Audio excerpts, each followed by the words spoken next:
Thank you. Yeah, sure. Thank you very much. The title of the Professor Muminov's is the reflection of Uzbekistan-India relations in the activities of Al-Farganus University. So let me begin. Dear participants of the conference, esteemed scholars and guests, it's a great honor for me to welcome you to this international conference dedicated to the history of scientific, literary, and cultural relations between Central Asia and India.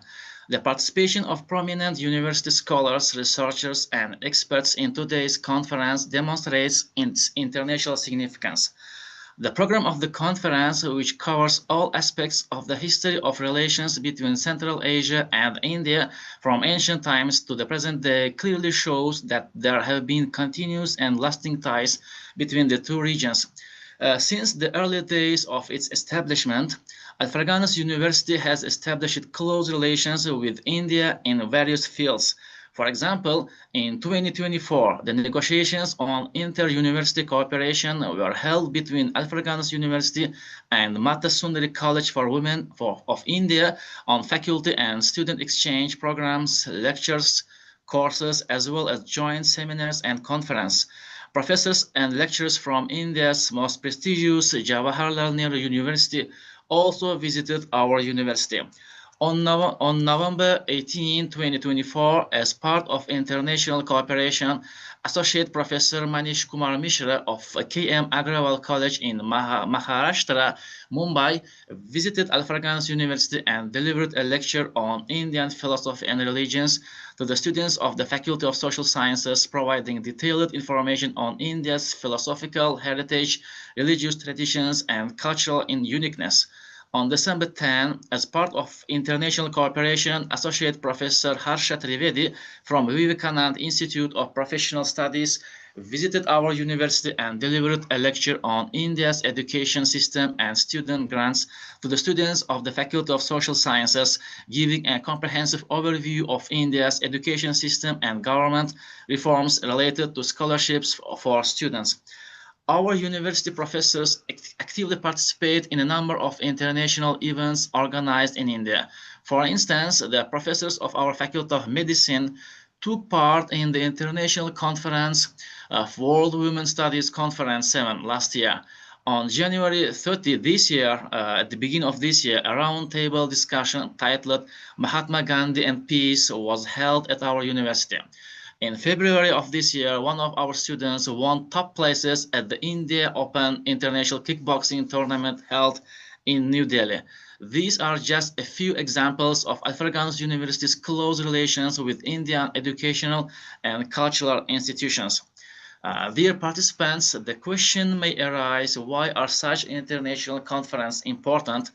In short, the answer is as follows. Firstly, they provide an open platform for exchanging experiences, new ideas, and perspectives in the fields of science and knowledge. Secondly, they serve the purpose of fostering spiritual closeness and friendly cooperation between two nations and states. And thirdly, they contribute to enhancing the scientific potential of educational institutions and creating opportunities for international cooperation for both professors and students. In this sense, today's conference not only aims to study the history of scientific, literary, and cultural ties between Central Asia and India, but also to draw inspiration from it for modern development and to further strengthen relations between the two countries in the fields of science and culture.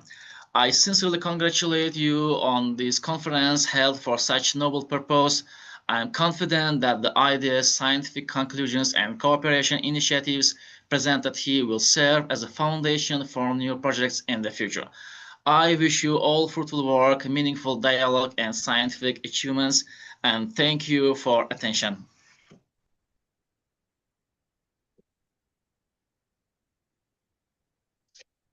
Thank you very much. Thank you for this thought provoking paper on the reflection of Uzbekistan India relations on the behalf of Professor Muvinom Nojim. Thank you. Thank you. Thank you for me. Let's welcome our next paper presenter, Dr. Sushant Kumar Dubey. Good morning, everyone. This is Dr. Very Sushant Kumar from Amity University, Patna.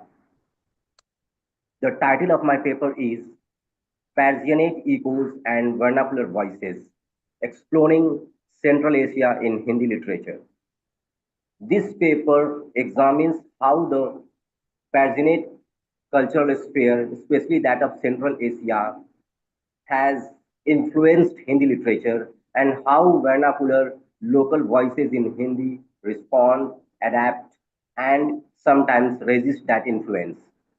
Paginate refers to the literary, cultural, linguistic forms and aesthetic sensibilities derived from Persian language and culture, often spread via courts, Sufi shrines, trade, and intellectual networks.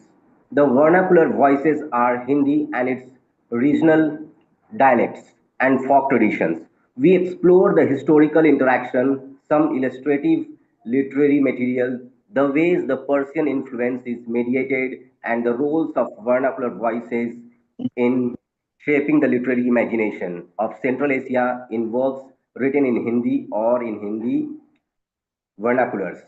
We argue that through adaptation, translation, imitation, and creative resistance, Hindi literature not only echoes Persianate tropes but also transforms them so as to voice specific localities, identities, values, and aspirations. The paper ends by reflecting on what such cross cultural dynamics tell us about questions of identity, literary modernity, and cultural memory in South Asia. Central Asia, regions such as modern Uzbekistan, Tajikistan, parts of Afghanistan, etc., has played a crucial role in the history of the Persian literary world. Many Persian poets, scholars, mystics, and political rulers emerged from Central Asia. Their works, forms, tropes, and ideas spread far and wide, including into the Indian subcontinent. In the medieval and early modern periods, Persian was the language of courts, rule, high culture, scholarship, and of Sufi intellectual life. At the same time, the Indian subcontinent had many vernacular languages Hindi, its precursors, dialects, Awadhi, Braj, etc., folk literature, devotional poetry, oral traditions that existed in interaction with Persian culture. Hindi literature, broadly conceived, thus becomes a site where Persianate echoes mingle with vernacular voices. This paper explores how Central Asian Persianate influence appears in Hindi literature through forms, themes, language, rhythm, imagery, devotional Sufi tropes, even as vernacular literature rewrites or reorients them for local audiences.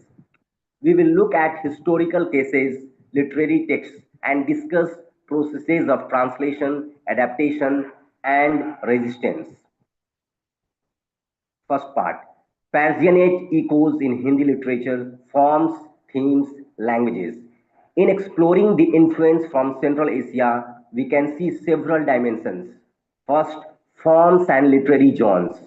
For example, Masnavi, Ghazal, Qasida, Rubai, etc. Persian poetic forms adopted into Hindi literature. For instance, Hindi ghazals or ghazal-like lyrics borrow meter, rhyme, imagery from Persian. Second point that is Sufi devotional poetry or mystic literature. Many Hindi works draw on Sufi themes like love of the divine, separation, spiritual longing Persian with Persian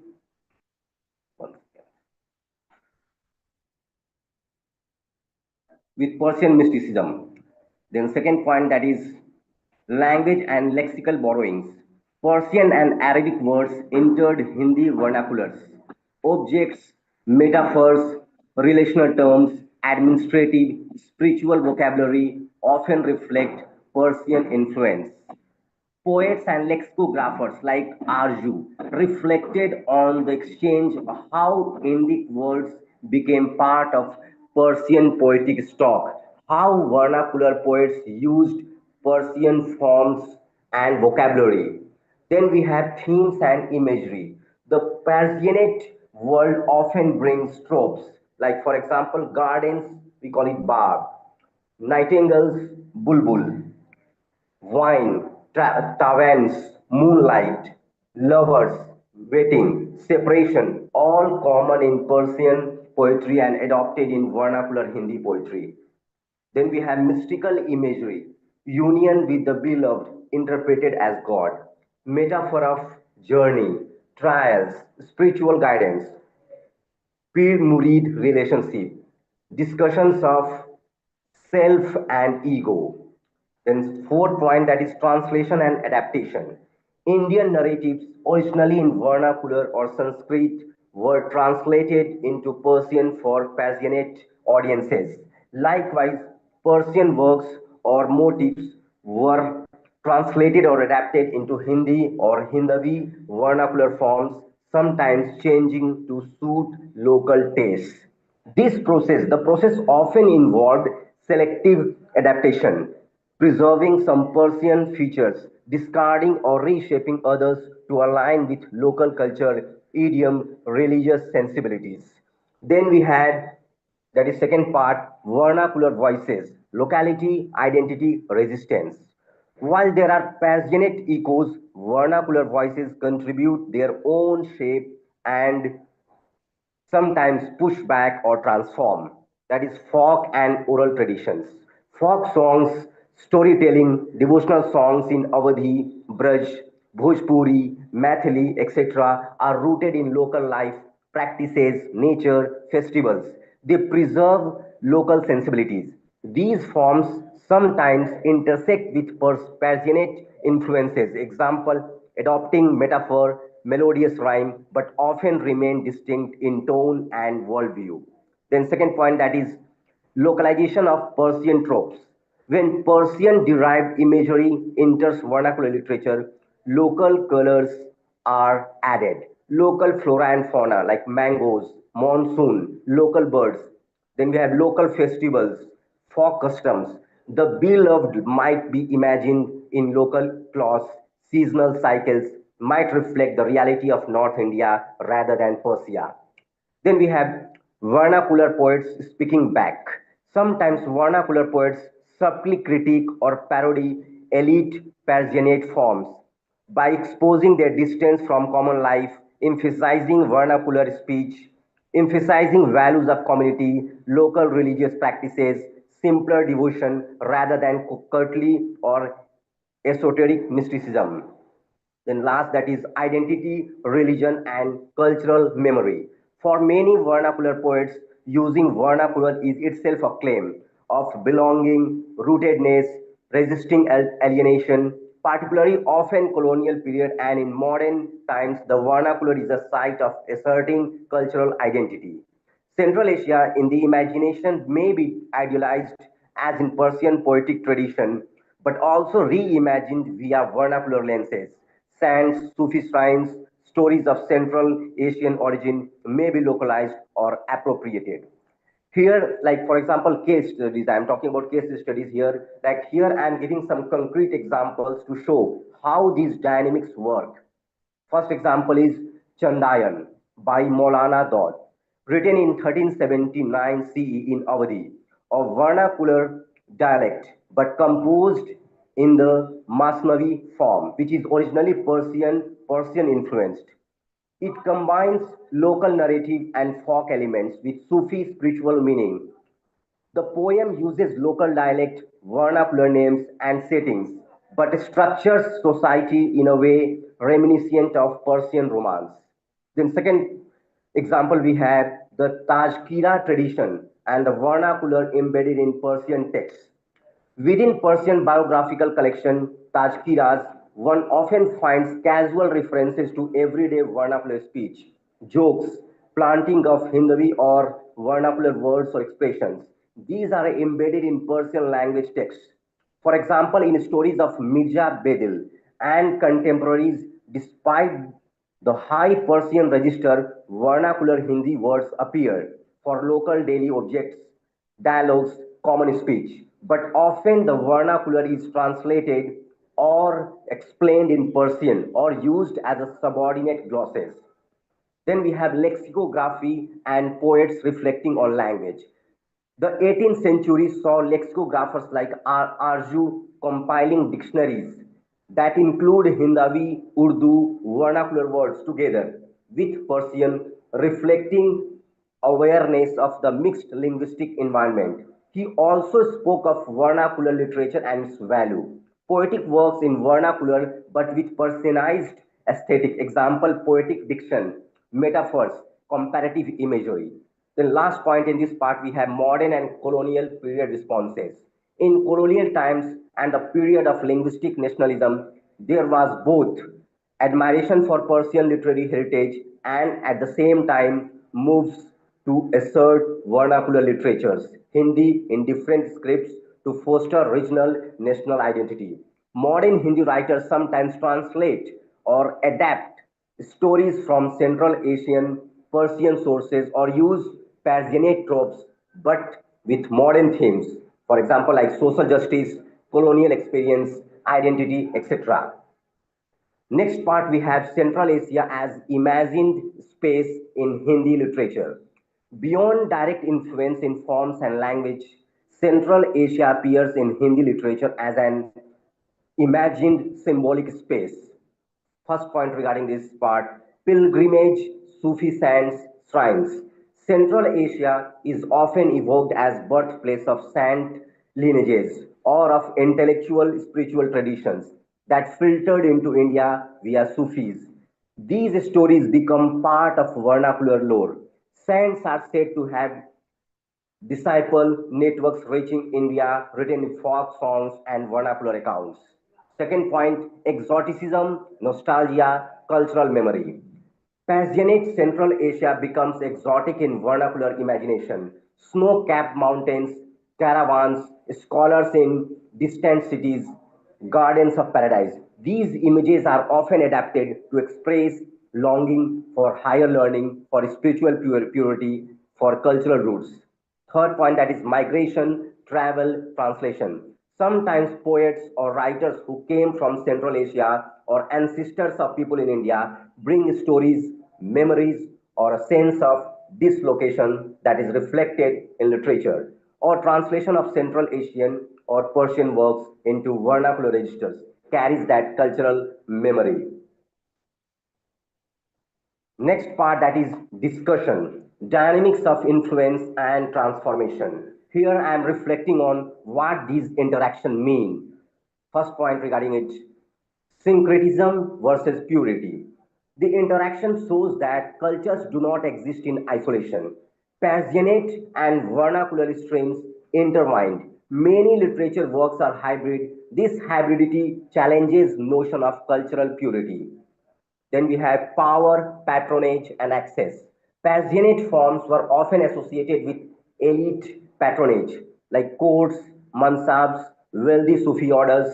Vernacular literature often had less institutional support but had larger audiences. The choice of language, script, subject sometimes depended on patronage. Then we have language as identity. Adopting vernacular or resisting vernacular within high literature is a statement. It reflects class, regional identity, religious identity. The way Central Asia is evoked in Hindi literature is as much about identity of the poet, audience, as about aesthetic. The last point regarding this part, we have literary modernity and nationalism. In modern period, with colonialism and rise of Indian national identity, the vernacular becomes more important. Passionate influences persist, but there is also conscious move to reclaim vernacular Uh, expression. Sorry to interrupt you in between, Yes, Professor Sushant Kumar Dubeji. Please yes, yes. mind the time. If you Okay, can it will take conclude your paper. within 1 minute, within 1 minute, ma'am. Okay, thank you.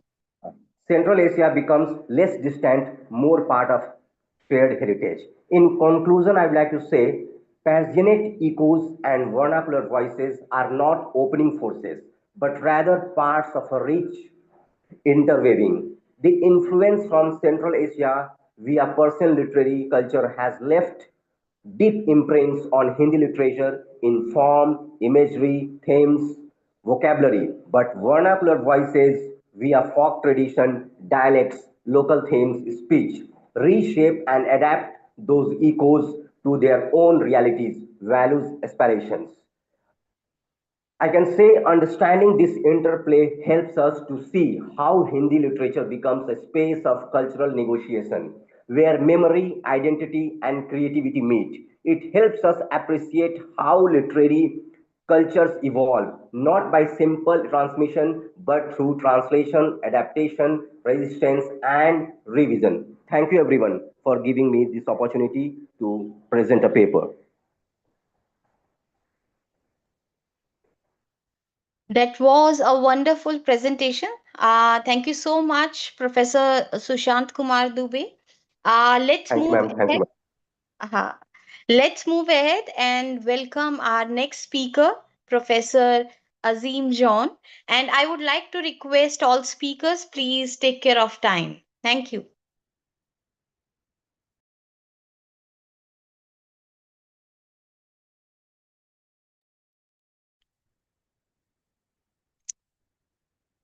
Let's welcome Professor Azim John.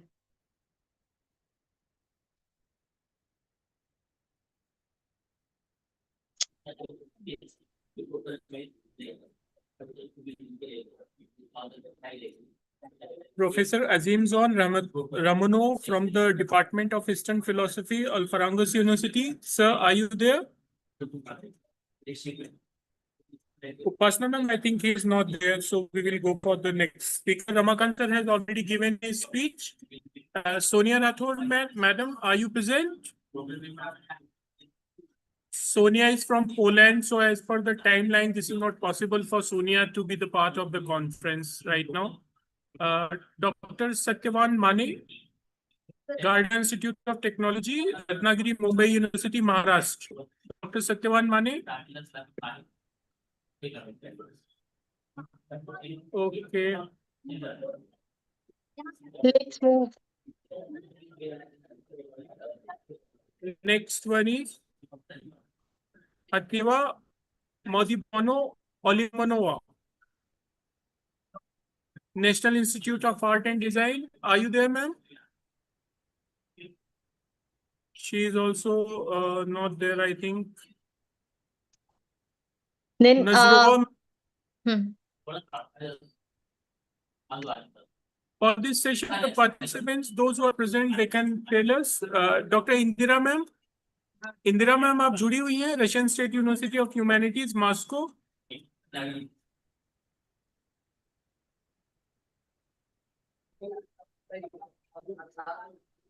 अभी जानो from Alfraganus university.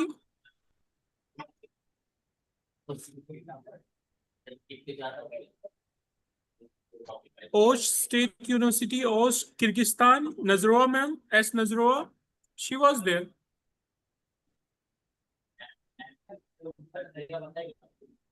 Madam, are you there? Osh State University, Kyrgyzstan. Kindly unmute yourself. Yes, please. Okay. Yes, let's welcome Professor M. Nazrova. Thank you.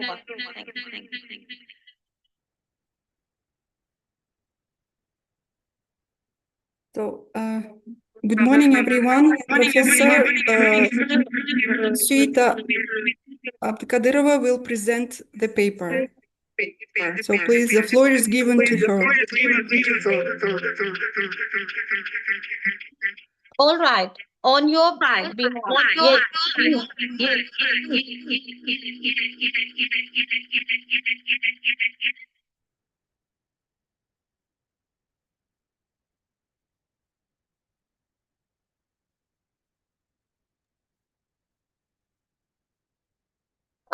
Kindly unmute yourself.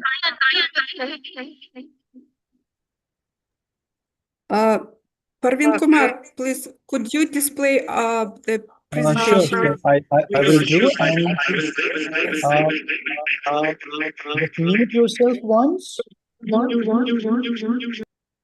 So, can we request Dr. Maha and Professor Suita, because if you are together at one place, is it possible for one of you to move out of the meeting, because the sound will come, it will come double. So that would be perfect.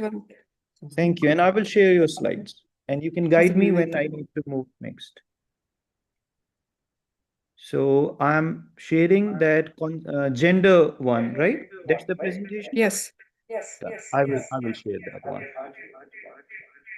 So, dear Parvin Kumar, there is some echo coming, and it's really Yes. just not comfortable to speak. Now Why it's better. why echo is coming? Because it seems that both of you are at the same place, right? There are two devices. So the sound which No, goes around, I mute my voice. That's why, so but you that have to Professor mute. Agree with me. Suitaji could speak. Okay, but But if you have to your computer is also echo is coming the from your reason is computer. yes, the reason, because both of you have Okay, got now speakers it's better. on. You have speakers on. So Madam, it's both coming of you like, can do one thing. In spite of speaking on two different devices on a same place, you can use only one Are we device audible? and you can talk. yeah, use one computer. Use Yes, one. please. Okay. Siz iki can ayırsın, benimkini öçürdü.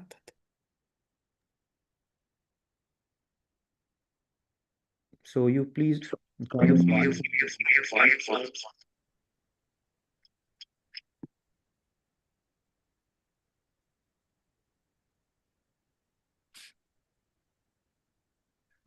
Okay. Shweta, can you mute yourself? Siz pasayı tuttunuz. No. Professor Mahi, if you remove yourself from the meeting, don't attend meeting from your laptop. Just attend from Professor Suita's laptop. For Okay. now. Okay. Thank you. Thank you. Biz kanıtıp tukur. You can Bir yerden exit. kurtulur. Ja, bitta naqadan kiringlar, bitta nima deydi, kompyuterdan kirsanglar bo'ladi, bittadan. Done. I think now it is fine, right? Chunki bitta xonada o'tirganinglar uchun ikkalasi tovush haligi bo'lib ketyapti-da. Bittasini o'chirib qo'ying.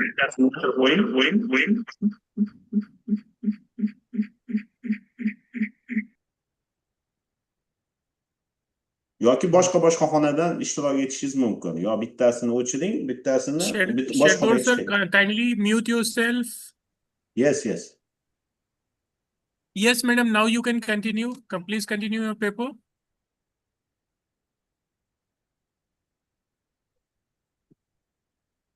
Unmute yourself, madam, and continue. Unmute yourself. Anoni yo'q, mikrofonni yoqing. Bittasini o'chirgan bo'lsangiz, bittasini mikrofonni yoqinglar. So'z berin. Madam, kindly unmute yourself and start your paper.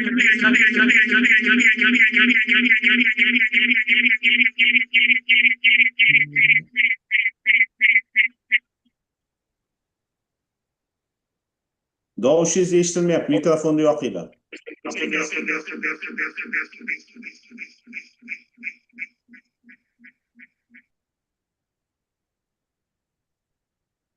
Check now. Sherdor sir, there are some other faculties also from your university. If they are present, then please tell them to continue, and we will come back again to the madam.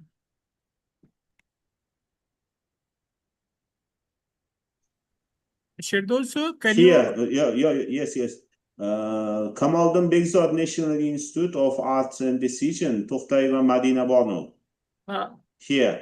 Azimzon's name is there from the Department of Eastern Philosophy, Al Farangas. Yes. Madina here. To'xtayeva Madina Bonu.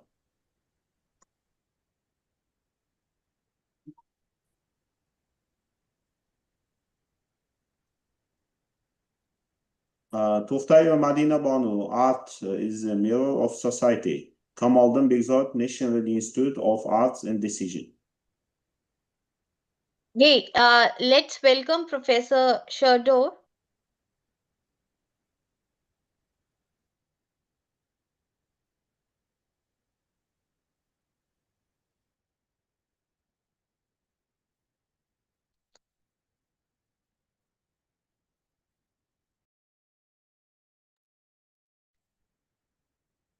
So please unmute yourself.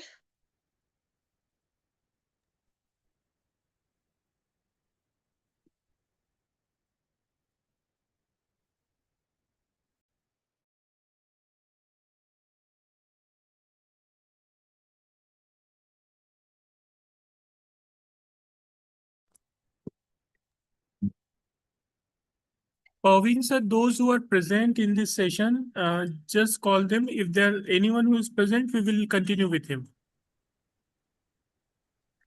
Right, sir. Just give me a moment, Dr. Upasana, Dr. Sherdor. I'm going to the schedule and then we'll just check out who's present so that it is comfortable for everyone. For Yes, Professor please. Suita, what we did is we suggest that just one device and then it will be very easy. Perfect. The presentation is there with me. So we'll do that. If there is any other presenter from technical session one, just one small message to us and we'll be able to get your presentation then. So I'm just checking it out if we have got any message from your side. 5 new messages. Okay. Done. So yeah, we can see Soita now. So can you unmute yourself, Professor Soita? Yes. So if you speak now, do you feel that it's clean voice? Okay. Yeah. Yeah, fine. So done. Technical Echo. glitch, everyone, don't mind. There's nothing to worry about it. We all together could solve it. Parvinji, echo is coming. So even I'm not using my notebook, but still echo is coming from your computer. If so, I will mute myself so that there's no problem, and then Dr. Upasana and Dr. Manish will manage it. I will just listen to you when you say next slide. And okay, just could you display our PPT?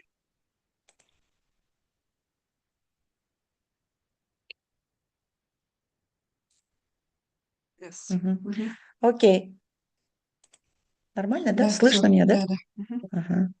Am I audible, Dingy? Am I audible? Am I audible? Yes, yes. Now your voice is fine. Thank you. Okay. At present, there is an increasing body of contemporary linguistic literature in Kyrgyzstan devoted to the study of the relations and mutual influences between gender and language, which can be explained by at least two factors. Until the late 1990s, there was virtually no research in this area within Kyrgyzstan.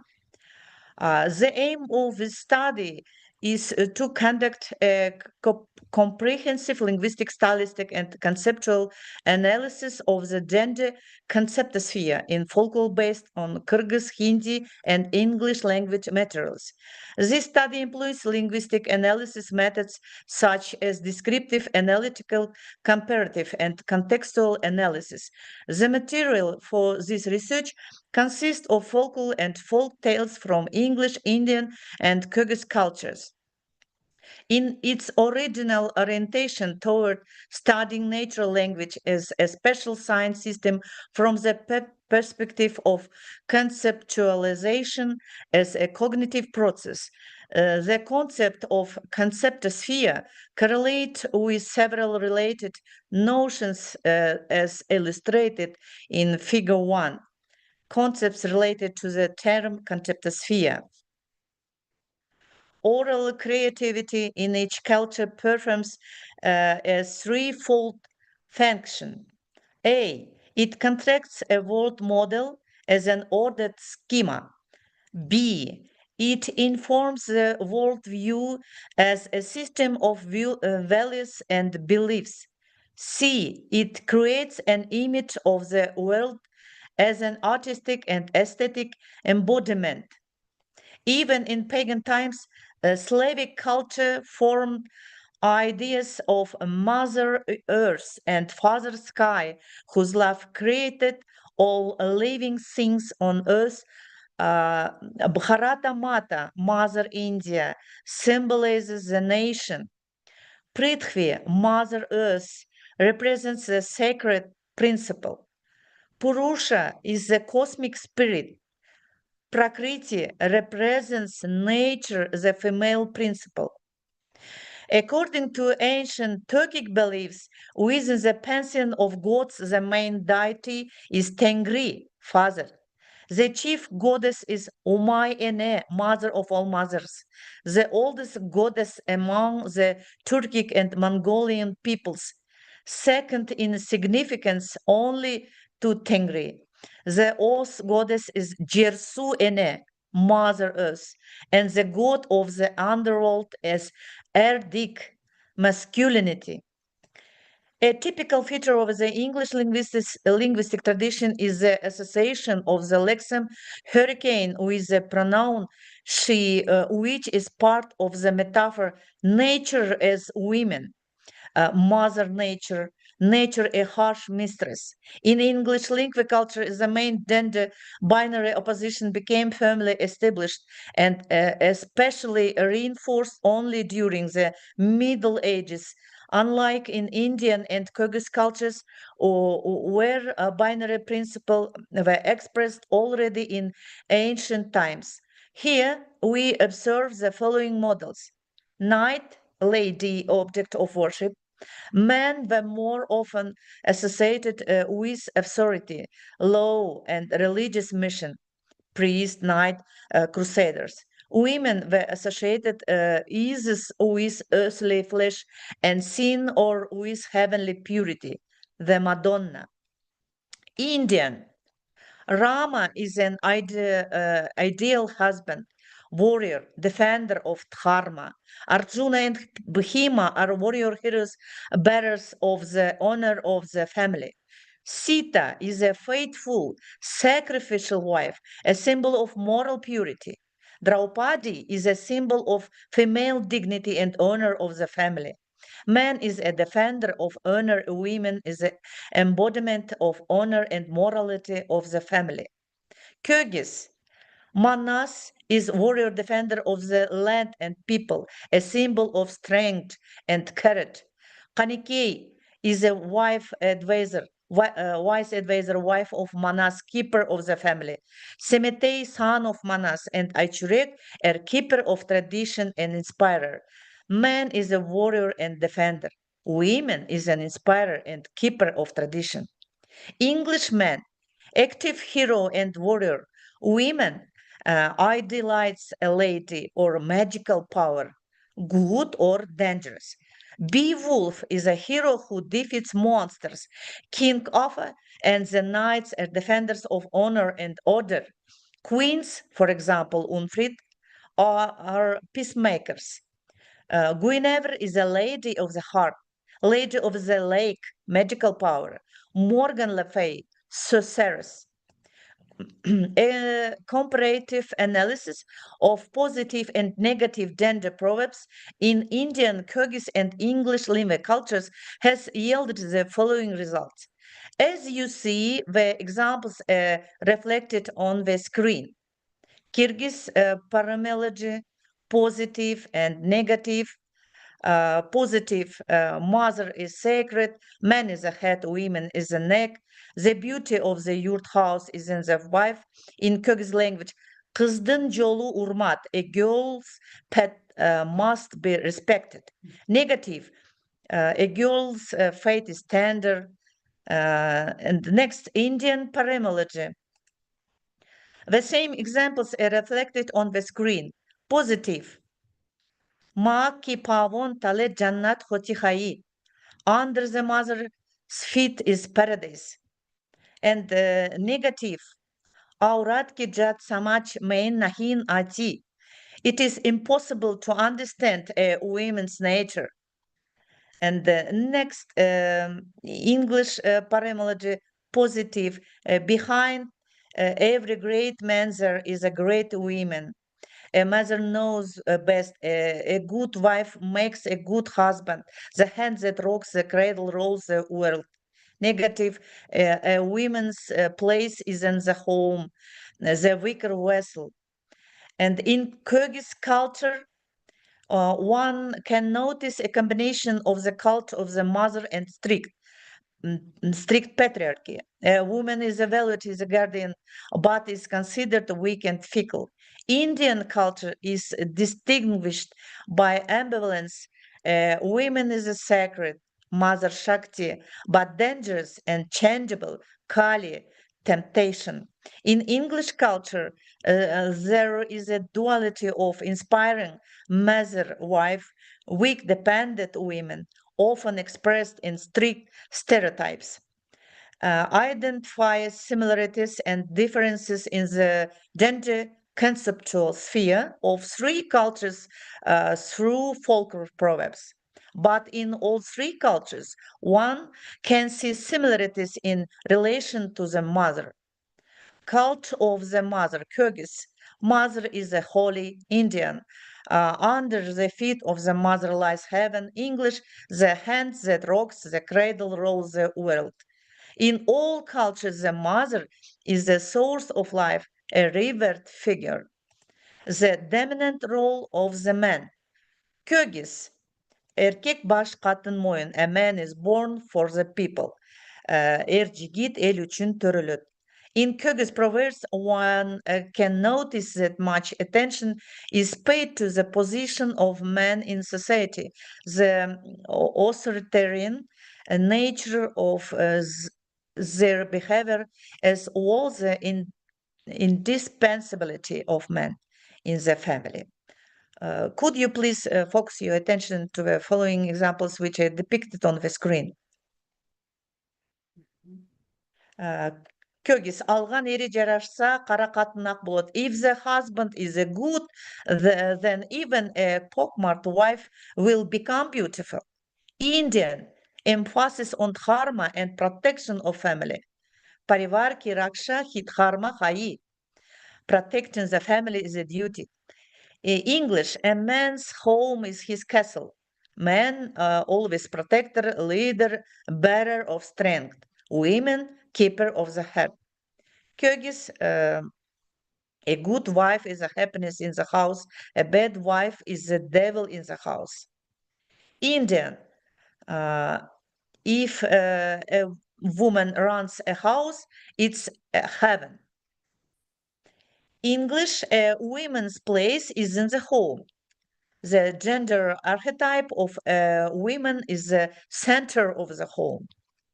Differences. Ambivalence of the female image. In India, a woman is both a mother Shakti and an insidious fickle force. Aurat ki jat samaj mein nahi nati. The Kyrgyz emphasize fragility and dependence. The English have a strict binary, either virtuous mother, wife, or weak vessel. Social role of women. Kyrgyz proverbs. Women does not go beyond the home and family.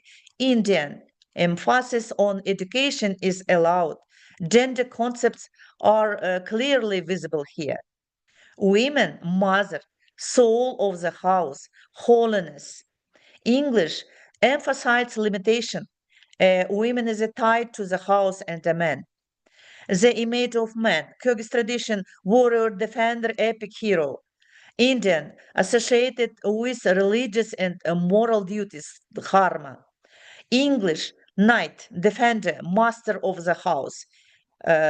For example, a good Jack makes a good deal.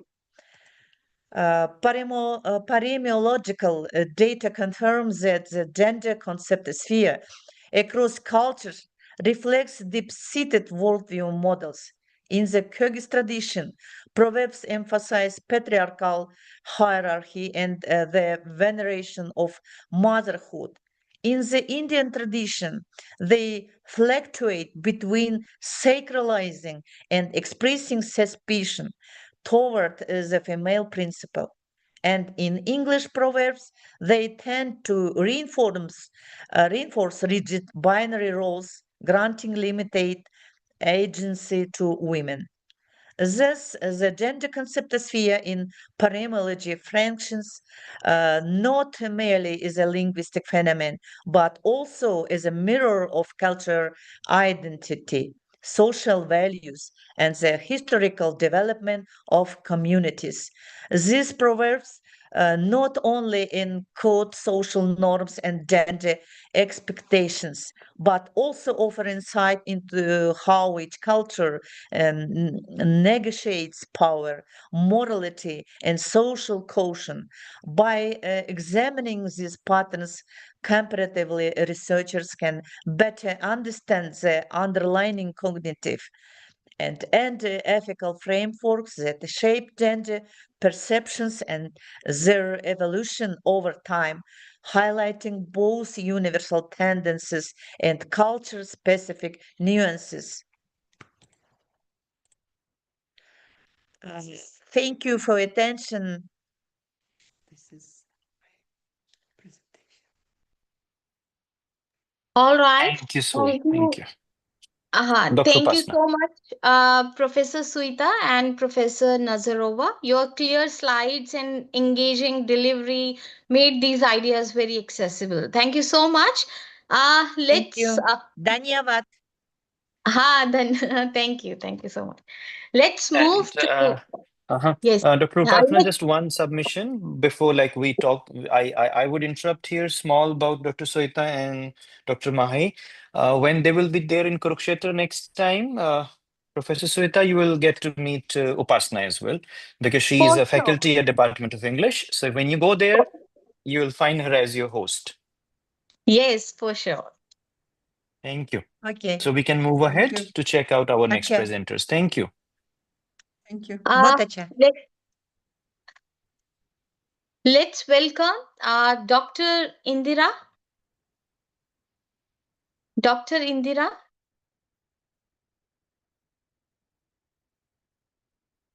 Uh, let's move to our next paper presenter, Professor Sherdor and Professor Habib Jonov.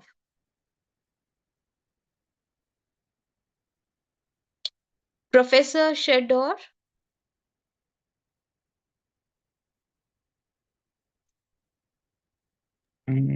Habib Janov, if present. Okay. I think Please. Dr. Manish.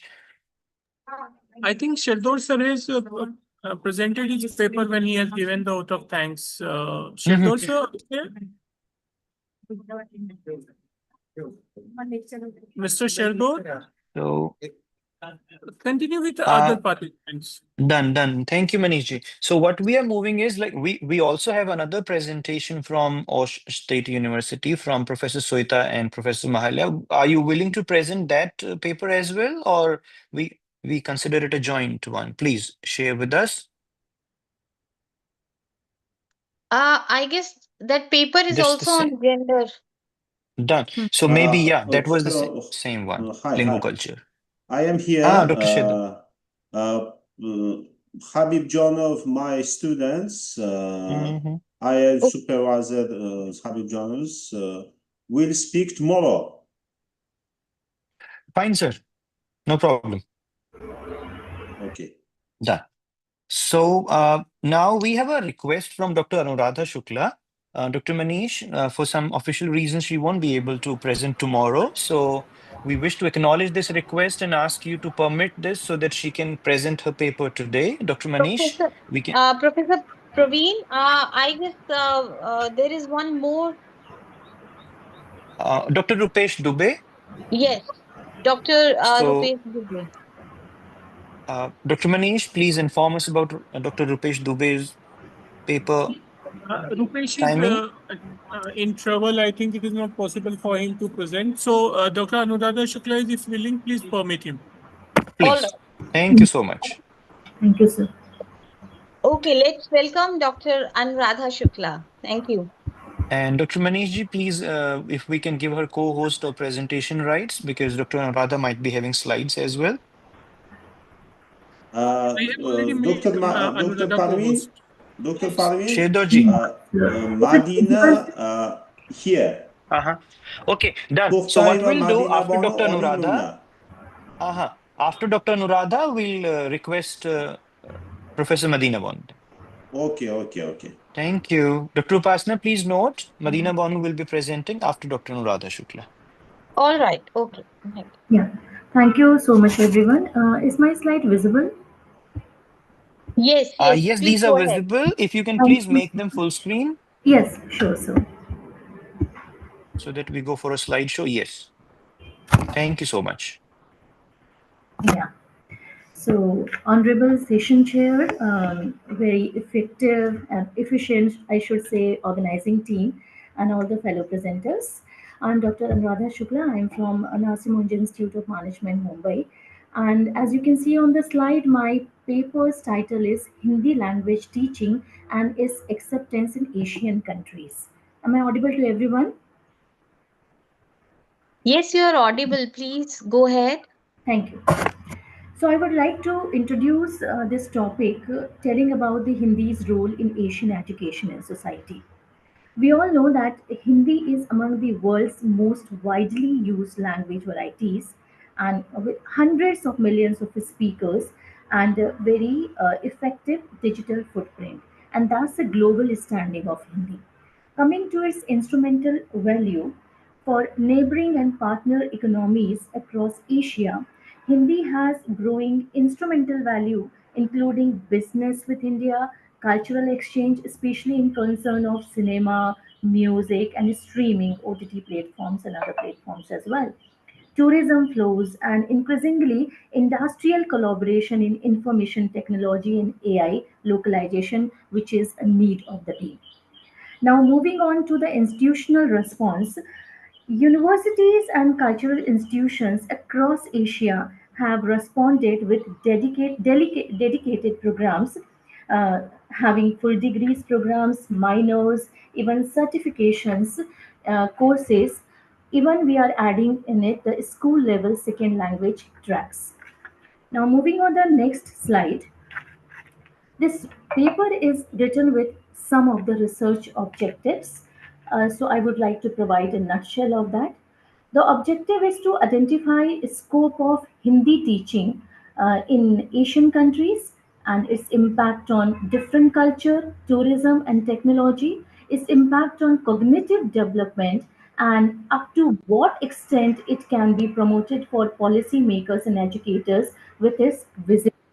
These are the major objectives in this research paper.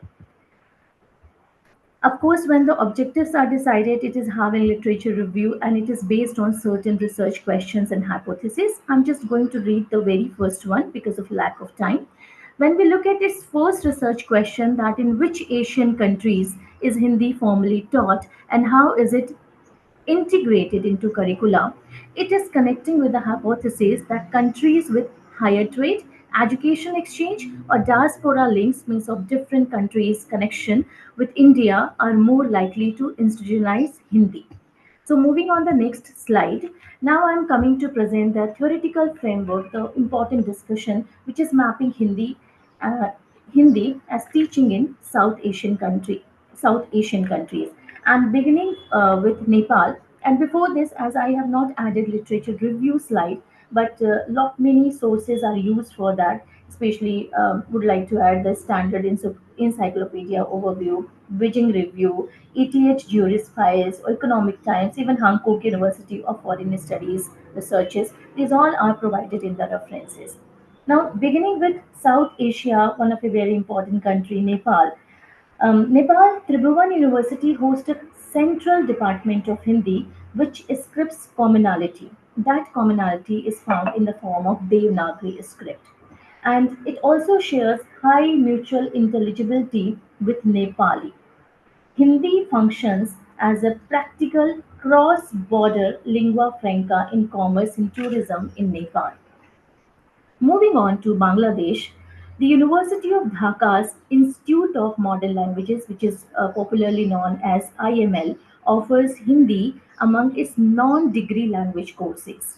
Sri Lanka, which has a very special connection from mythology with India, its University of Kelania provides undergraduate and graduate Hindi study, and it's the launch of Hindi at Kotenwal Defense University. Even the Defense University is a part of that, which is, and this edition happens in 2025 only, shows institutional growth and official embrace of Hindi studies, which is shown by the Faculty of Humanities of University of Colombo. Pakistan, with whom we have a relation of tiff, but although we are sailing in the same boat somewhere, so Pakistan's National University of Modern Languages (NUML) offers MPhil in Hindi, and it also promotes need for translators and interpreters. My next slide is dedicated to Hindi teaching in Southeast and East Asia, some of the very important countries. Beginning with Singapore, Ministry of Education's non-Tamil Indian language, which is written on the slide as NTIL scheme, recognizes Hindi as a second language option for eligible students. Thailand, which is again a great impact of Indian culture, is universities, especially the University Cholan and cultural bodies regularly run Hindi courses and teacher training seminars, which is supported by India Thailand cultural links, especially influenced by Ramayana and Amayakan, and Thailand's tourism authority promotes this so frequently. Indonesia. Indian Cultural Center of Indonesia offers Hindi instruction and cultural programming in special concern to tour operator ecosystems in Bali Island, which advertise Hindi speaking guides and reflecting market demand from Indian travelers. Looking at East Asia, one of the ancient country, China, at Beijing Foreign Studies University, Hindi has been taught for decades to train translators, diplomats even, and business professionals involved in India-China ties. Media reports emphasizes the program's role in skilling graduates for bilateral commerce. Japan, one of a lovely country, is Tokyo University of Foreign Studies offers academic job calls at Osaka University and also shows a persistent research opportunity in Hindi or Indic linguistics. And coming to South Korea is Hangkong University of Foreign Studies maintains a dedicated department of Hindi. Now, coming on to example, corporate India Korea links go further with example of Samsung's. We all know this company, how famous this is.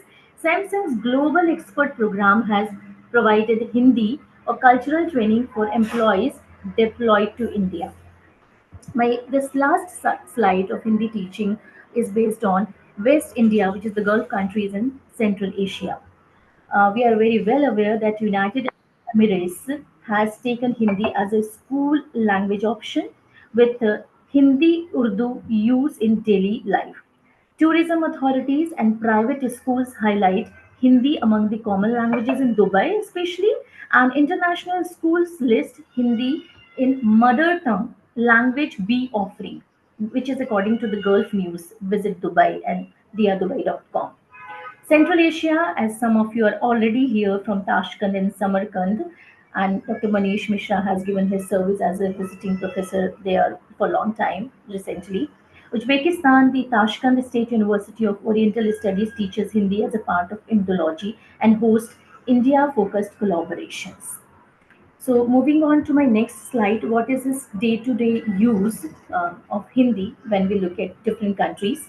So its everyday living and culture indicates that in Singapore and UAE, Hindi's institutional presence in the schools normalizes its use in public spaces, including public spaces include family life, community events, and inter-ethnic communication. Sorry, and even like we know well that how effective Bollywood is in these countries.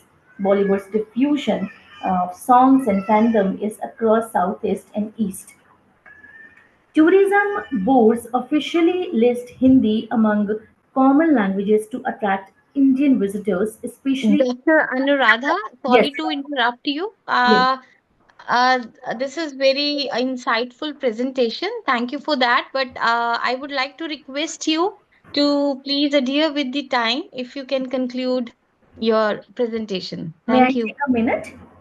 Yes, Yes, please. yeah. So is tourism is like for to Indian to attract Indian visitors, especially in Thailand, Indonesia, and UAE.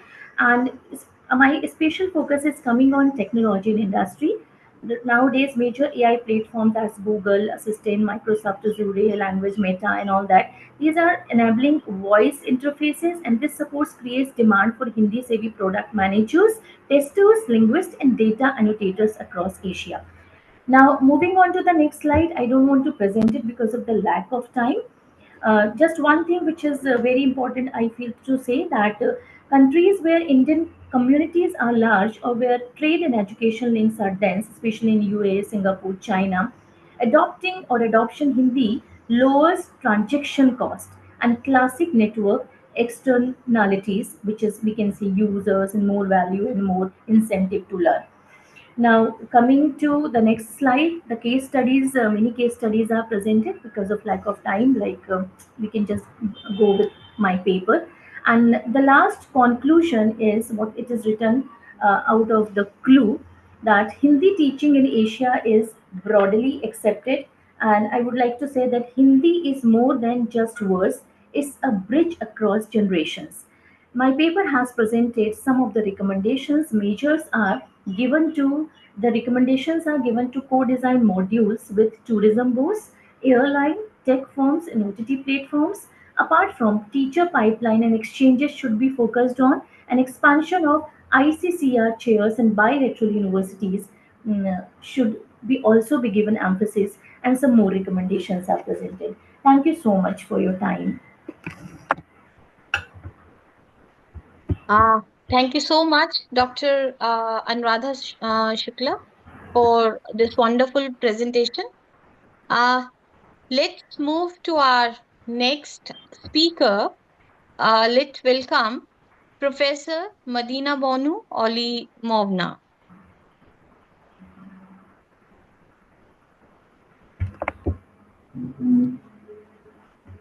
Hello, am I audible? Yes, yes, you are audible. I am Madina Bono Olimuna. I am second year master student in monumental painting Kamaluddin Behzad National University of Art. So, may I start my presentation? Yes, please. So now I'm gonna talk about art is a presentation which is called Art is a Mirror of Society, Social Issues Through the Lens of Art. My article explores the profound social cultural function of art as a reflective and transformative force within society. Art is examined not merely as a means of authentic expression, but as a powerful instrument for raising awareness of pressing social issues such as poverty, inequality, environmental degradation, and gender disparities. The study analyzes how various forms of art, like visual arts, theater, cinema, or music, address these topics, fostering public dialogue and critical thinking. And art particularly emphasis is placed on the role of artistic expression in shaping public consciousness and promoting ethical values, catalyzing social change.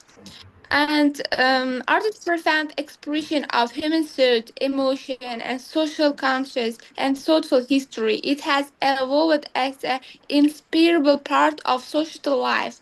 The art of each era has served as a unique mirror and reflecting social, political, cultural, and spiritual environment of its time. So, in a modern era, particularly in the context of rapid globalization, art has become not only a reflection of social issues, but also a means of discussing them, influencing public awareness, and shaping civic consciousness. Topics such as social environmental problems, gender inequality, migration, or youth related issues are being communicated to the public through various forms of art, such as literature, cinema, visual art, or music. Um, And also, some researchers shed light on the role of art in shaping social consciousness. It is significant as a mean of social critique, and it is function as a platform for expressing civic positions through both theoretical frames or practical examples. In doing so, art is explored not only as a source of aesthetic pleasure, but also as a catalyst for social reflection and transformation. And I'm gonna talk about literature review. Art and social issues from inherently interconnected conceptual field, with research in this area often conducted at the interaction of multiple disciplines. Within the scope of this study, a range of theoretical and practical sources related to social functions of art, the role of artistic thinking in society, and reflection of social problems in works of art have been analyzed. First and foremost, the works of classical Western and Eastern philosophers play a significant role in understanding social nature of art. In Aristotle Politics, his concepts of katharis, the emotional purification achieved through a tragedy, is foundational for grasping the spiritual and social essence of modern art. And Hegel, on the other hand, viewed art as a manifestation of absolute spirit, through which the constrictions in society and a gap between ideal and real can be explored. In the 20th century, series of social art perspectives of scholars from Frankfurt School deserve particular attention. They interpreted art as a form of critical consciousness, opposes dominant social order. Notably, Ordon's aesthetic theory contains in depth analysis of social nature of art and its role in society. He considered art to be an autonomous sphere while also revealing its function within a modern capitalism system. Also, some researchers in the direction within Uzbek literature and art studies in abundant inequality. There were significant profound workers. Scholars such as Aka Kharif, Ashrafiddinov, Se Usmonov, and I.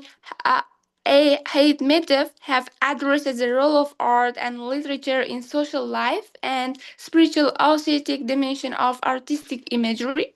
Among contemporary researchers, the works of Medjurayev, Zedjurayev, and Gay Karimova explore the relationship between art and social consciousness, as well as between art and ethnical ethics, values, and within modern philosophical and cultural contexts. This research has conducted using an interdisciplinary approach, given that art is closely tied to authentic cultural, philosophical, and social categories. Several methodical foundations were applied in the study. Philosophical artist authentic approach is understanding social functions of art and its role in society. Both classical and contemporary aesthetic theories were analyzed.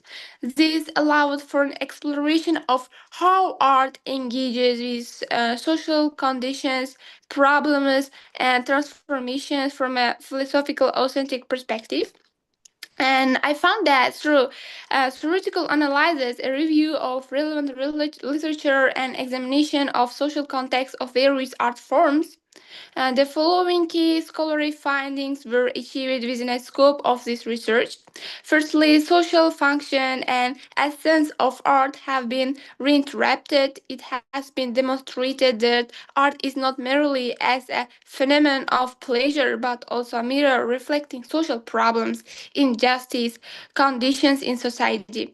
Art serves as escape for critical awareness and public discourage. The communicative, theoretical, civic, and transformative functions of art have been sustained in this study. And secondly, historical and contemporary forms of expressing social issues in art have been explored, and an evaluative analysis was conducted on how artistic representations of social issues has evolved from classical literature to contemporary visual art. While the forms of expression may have changed art over time, the core humanistic essence and critical spirit of social themes have remained intact. And also, I gonna if I conclude my presentation, art is a profound expression through the analyze, carry down in study, the communicative, critical, civic, transformative function of art were identified and explored. Both historical and contemporary forms of art, from classical literature to digital media, were shown have engaged with themes such as social injustice, inequality, migration, ecological crisis, and moral discipline. In particular, in Uzbek art and literature were found to reflect social realities through cultural specific symbols, imagery, and narrative forms rooted in national identity and mentality. Thank you for your attention. Thank you so much, Professor Medina Bonu, for your thought provoking paper. Thank you, Dr. Pasna and Medina Banu as well, and all presenters. We are giving a final call. We have also informed in our WhatsApp and Telegram groups if there is any presenter from technical session 1 and they wish to present, or in case there is someone from session 2 or 3 who's present here and has any requirement of presenting the paper. Otherwise, we really welcome you to be on time when the time is scheduled. So for now, it's a final call. We are waiting for anyone who was supposed to present a paper and could not present it. We are going back to our schedule and we'll see if we have all the names covered up. Dr. Upasna, we request you to kindly check with the observations that you have taken, that if we have completed all presentations from those presenters and authors who were present today. So we can see the participants list and we see all the names of those who have presented today. Thank you. And Deepak Kumarji is joining, but his paper is not in this session. So Manishji, if you allow, can we conclude the presentations of technical session 1? And at 1 p.m. India time, we'll be starting with the technical session 2. There is no other person from this session who is willing to present? No, sir. We have announced it multiple times. Mr. Kumar, I'm sorry. Could sir, we Alishaji. comments? Please, yeah. We are moving to comments. Yeah. We are moving to comments. Yeah. So, Mr. Mudar, thank you very much indeed. Yes. So I had some questions for the Dr. Shukla. Unfortunately, she could not complete her presentation in total. But if she is with us, it would be very nice to hear her opinion on Indian dance as a form of promotion of Hindi language. Because to my understanding, one of the important cultural exchange will happen between India and Central Asia. Indian dance traditions.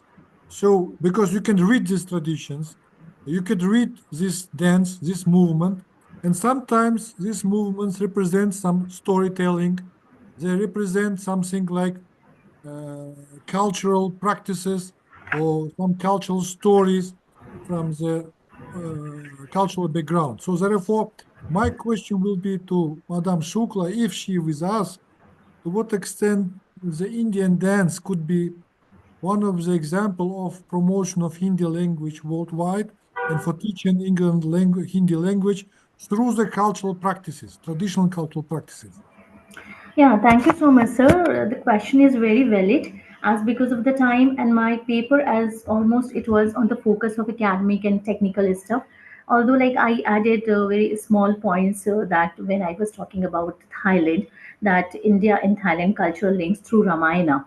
So it is through drama because Bali, Indonesia, Thailand, these countries are known for Sanatana culture.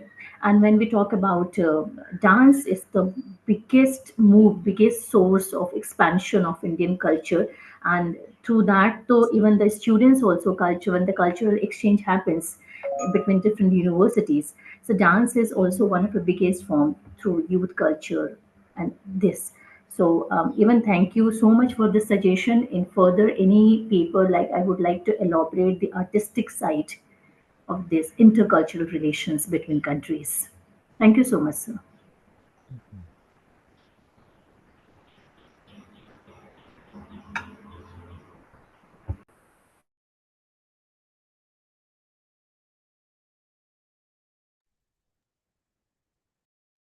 Yes, any other query or questions? So my question being related with the fact, and when we're talking about cultural exchanges between India and Central Asia, one of the maybe very strong movement, it is which some participants already mentioned. It's a Bollywood movies, which is songs with in Hindi or in other local languages, because we know that India it is motherland of 100 languages and many dialects, as well as dancing. Because I remember sometimes ago when I meet with some Indian cinema makers and artists in Samarkand and during some festivals, they sit next to me and read the dance of local dancers from Uzbekistan, Uzbek dancers, and they're starting to reading the text from the dancing. So it's like was very interesting experience how it's possible that the dance keeping so this is inter influences, maybe it's a really impact of the Indian culture to the local culture in Central Asia, and it was centuries long traditions of exchange. Therefore my question been related with the fact that one of the maybe effective way of promotion of local culture is through some cultural practices or cultural stories, which is traditions which is India has reached in their past. Thank you very much indeed. Yeah, thank you so much, sir. Even like we have many famous dancers, classical dancers. When we start with Birju Maharaj, who is icon of Kathak, Mallika Sarabhai for Kuchipudi and Bharatnatyam, Shima Kharmani for Kathak, and there is I think she has presented not only in India and Pakistan. One more Malaysian dancer, like I think if I remember the name, Datuk Ramli Ibrahim, that Odissi and contemporary dance. So it's a well rendered suggestion that through even this cultural platform of the along with the paper presentation, if any particular international summit can happen, which can imbibe the beginning through these intercultural dance programs, classical, semi-classical, and Bollywood has already made a lot of contribution for that. We also need execution of other countries' dances more and more in our country. So further, with the help of the organizers, if they will continue in any, like in Tashkent or Samarkand or even India, if such kind of collaboration can happen, it would be beautiful. And through, even I had just attended one of an international summit in Agra. Agra, you must be knowing that Taj Mahal is very famous from Agra. So it was an international summit of paper presentation of 4 days, but that's a unit which is majorly focused for the youth of India and the culture of India. So on the very first day, they were presenting all the cultural programs. And then from the next day, we started to present the paper presentation. So such kind of a step can be taken. So it will be a great promotion for cultural interaction.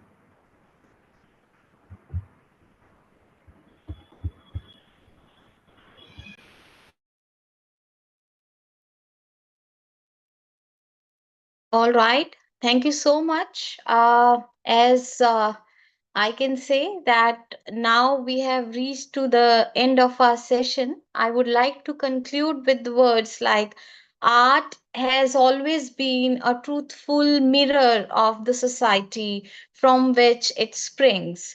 So, though distinct in form and history, the artistic expressions of both Uzbekistan and when we talk about India share a common role, like they record social change, transmit memory, and remind us that art is not merely for decoration but society's own self portrait.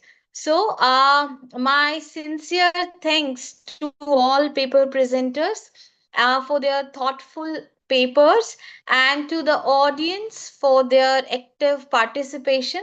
Um, the diversity of the ideas shared here today reflects the richness of the scholarship in this area. And on the behalf of conference organizers, I officially conclude this session. Thank you so much, and namaste to all of you. Excuse me, and some Thank you. maybe some Dr. Yes, postscriptum to Alishij. our interventions that our Uh-huh. institution published a book on calligraphy arts along the Silk Road. And this scientific publication contains calligraphy arts from the Japan, China, Korea, India, so Pakistan, Central Asia, Turkey, Arabic states, Iran. So it's one of the studies which cover different calligraphy art styles along the Silk Road. By the way, some of these elements been inscribed to UNESCO representative list as intangible cultural heritage of humanity. So for the time being, the calligraphy arts from Arab states, from Turkey, from Iran, from China, been inscribed, and from Mongolia. But currently, the nomination files comes from other countries as well. It's also one of the way of cooperation, collaboration between India and Central Asia on promotion of calligraphy arts in this cultural exchange. Thank you very much indeed. Actually, it's possible, it's easy to download, free download this book in PDF style from the website of our institute. Thank you very much indeed. Thank you, Alishij. Thank you. Dr. Manish. Thank you, Praveen sir. For our first technical session, I'm very thankful on behalf of the organizers to Dr. Upasana Pawar ma'am. She is from Department of English, Kurukshetra University, Haryana. And I'm also thankful for the paper presenters, those who are with us on Zoom, and those who have presented their papers. After this technical session 2, we have to start at 1 p.m. And our Vice Principal from K.M. Agrawal College, Professor Dr. Anagha Rane ma'am will chair that session. And majority of, not majority, I think 100% papers in this particular session is in Hindi only. Professor Rani is quite comfortable with Hindi, English, and Marathi, so that is not a problem for her. I don't know whether she has joined the Zoom or not, because she was somewhere in between college and her residence. Anaga ma'am, are you there? I think she has not joined. So Praveen sir, we will take a break of 5 minutes, and after that we Sure, will sir. start our second session. Sure, sir. We can pause the recording of the YouTube as you feel Yes, I will do that. I will fine do with that. it. Yes, sir, both we can do so that we don't have blanking. So we are taking the break of 5 minutes, and after that we will start our technical session 2. Thank you. Thank you to all the presenters for session 1. If you wish to stay with us, most welcome, so that you can also be part of the next technical session, which is the medium for presentation in the next one is supposed to be Hindi, because we have kept all papers which came in Hindi in the same session so that it's comfortable for the presenters as well as for the audience. Thank you so much, everyone. We are taking a break and we'll start the session formally after 15 minutes. So after 15 minutes, the session will start, but after 5 minutes, we'll be back